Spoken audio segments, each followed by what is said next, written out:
अस्सलाम guys. So I am back again with another video. और आज की वीडियो में हम लोग एक नया टॉपिक डिस्कस करेंगे जिसका नाम है atomic physics. So atomic physics का आइडिया आई होप सबको ऑलरेडी होगा कि इलेक्ट्रॉन्स, न्यूट्रॉन्स, प्रोटॉन्स होते क्या हैं, न्यूक्लियस में ये कैसे रहते हैं। मतलब in the centre we have protons and neutrons and outside of it we have electrons. तो असल में इस टॉपिक को पढ़ने की असल वजह ये नहीं है कि that we need to understand that these particles exist, but what changes can they make अगर ये ऐड किए जाएं या रिमूव किए जाएं किसी एलिमेंट के अंदर से, तो उनकी केमिकल प्रॉपर्टीज़, उनकी फ़िज़िकल प्रॉपर्टीज़ और जनरली आइसोटोप्स कैसे बनते हैं या इनकी डिस्कवरी किस तरह हुई। हम लोग इस टॉपिक में इन सारी चीज़ों को डिस्कस करेंगे। So let's start. तो आज का सबसे पहला इम्पॉर्टेंट एक्सपेरिमेंट है Geiger Marsden experiment. Guys, Geiger Marsden ये वो दो साइंटिस्ट हैं जिन्होंने बेसिकली बताया कि न्यूक्लियस के अंदर न्यूट्रॉन्स और प्रोटॉन्स होते हैं।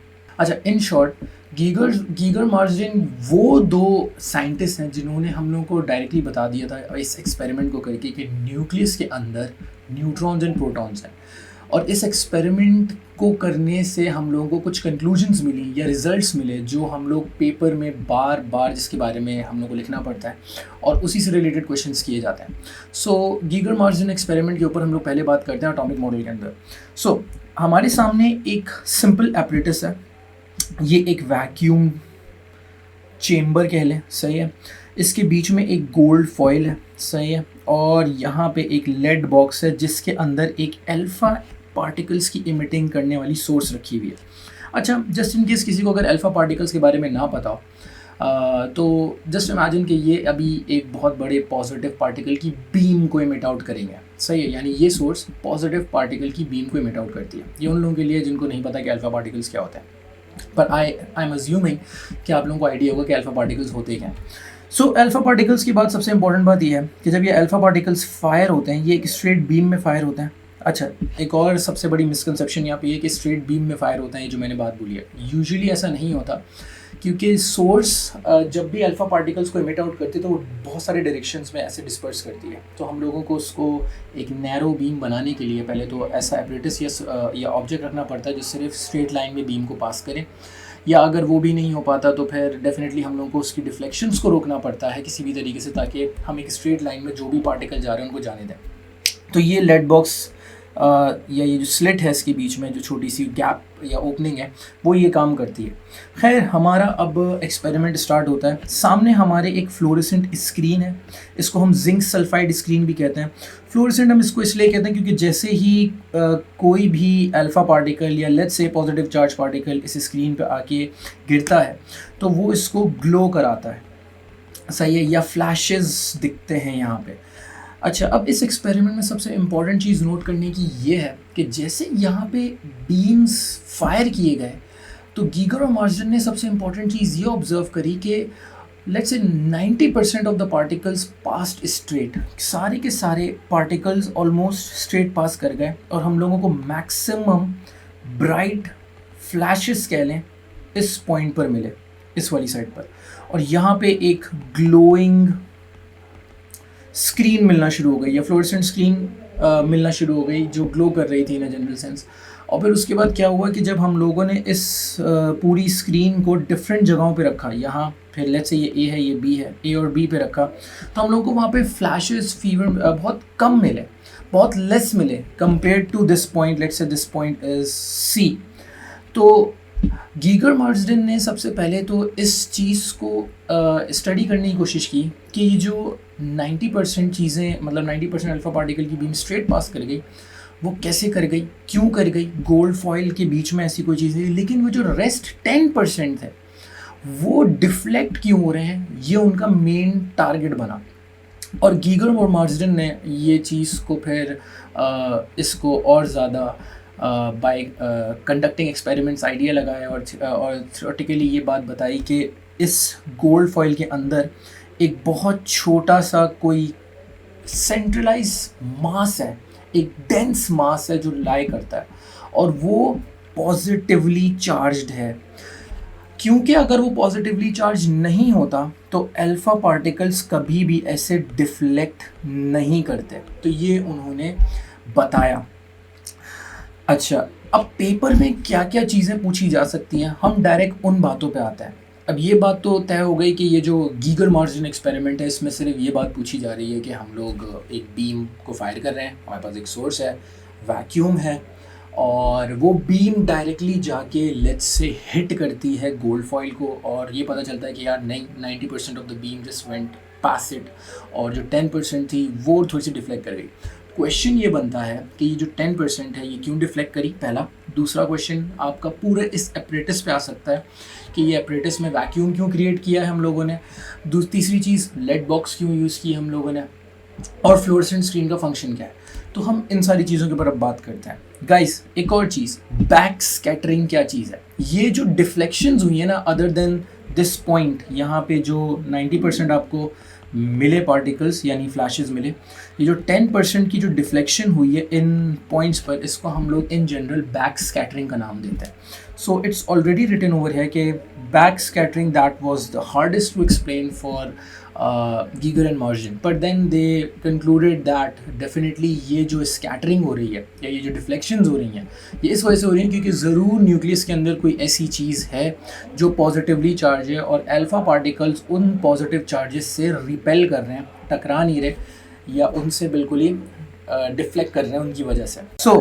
हमारे सामने ये एक्सपेरिमेंट हुआ और इस एक्सपेरिमेंट में हमने सबसे इम्पॉर्टेंट चीज़ ये देखी कि जैसे ही अल्फ़ा पार्टिकल्स की बीम आई तो ये गोल्ड फॉइल के अंदर के लेट्स से न्यूक्लियस है, सही है, एटम, इलेक्ट्रॉन, ये एटम्स हैं, ये ओवरऑल एटम है, ये इलेक्ट्रॉन्स हैं और ये बीच में न्यूक्लियस है। पता ये चलता है कि जैसे जैसे ये बीम आ रही है करीब, ये डिफ्लेक्ट कर रही है, फिर करीब आ रही है, फिर डिफ्लेक्ट कर रही है।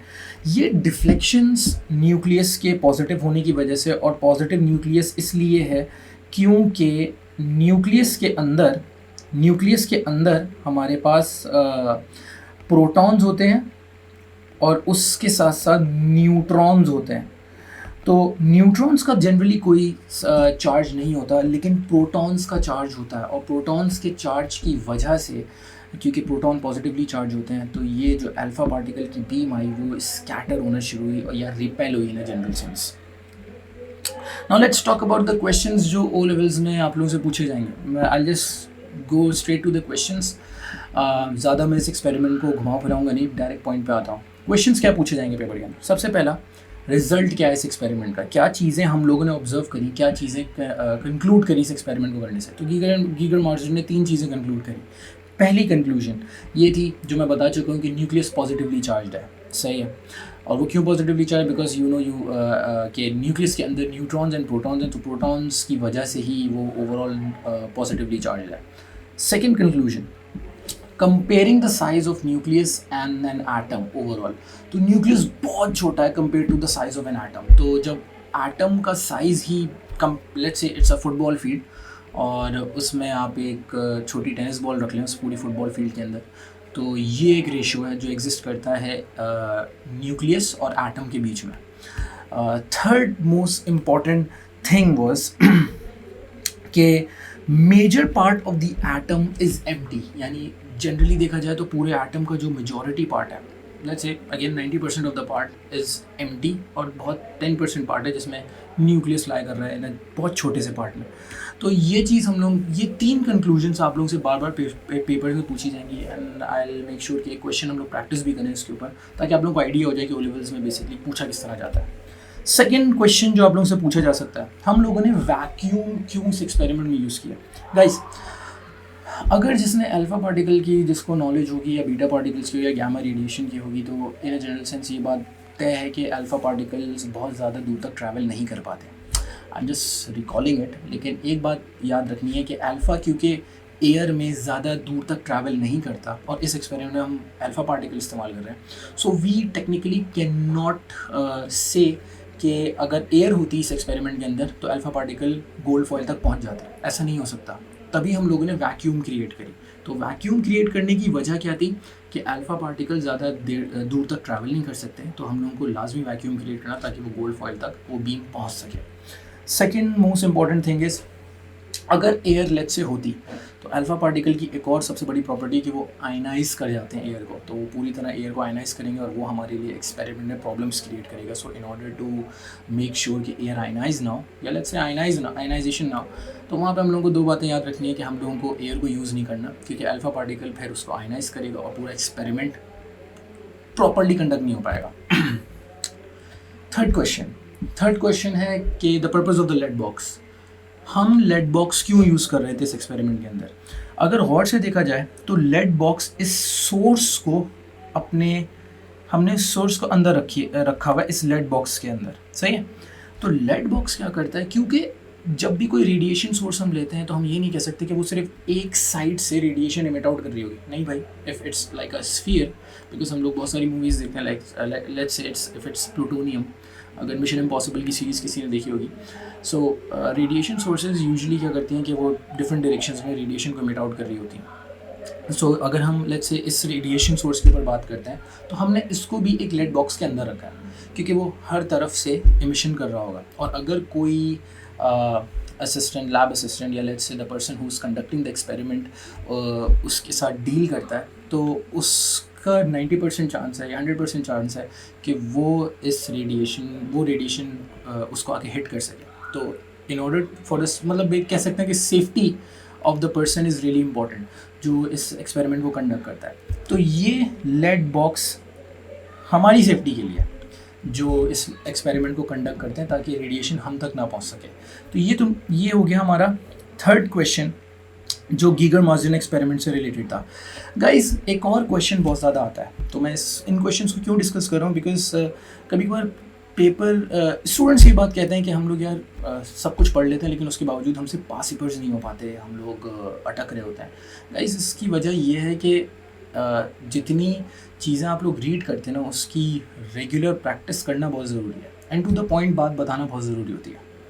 मैं आपको एक्स्ट्रा डेप्थ बता दूं किसी भी एक्सपेरिमेंट की, या उसको थोड़ा सा कम बता दूं, तो इससे आप लोग टोटली उस चीज़ को सॉल्व नहीं कर सकते. So in order to make sure कि आप लोग प्रॉपर्ली किसी चीज़ को सॉल्व करना चाहते हैं या क्वेश्चन सॉल्व करना चाहते हैं पास पेपर्स के, मेक श्योर कि आप पूरा टॉपिक सही से पढ़ें, डेप्थ में पढ़ें, अपने खुद की पॉइंट्स बनाएं, और जो क्वेरीज़ हैं वो लिख के अपने प्रोफेसर से या लेट्स से मुझसे पूछ सकता है.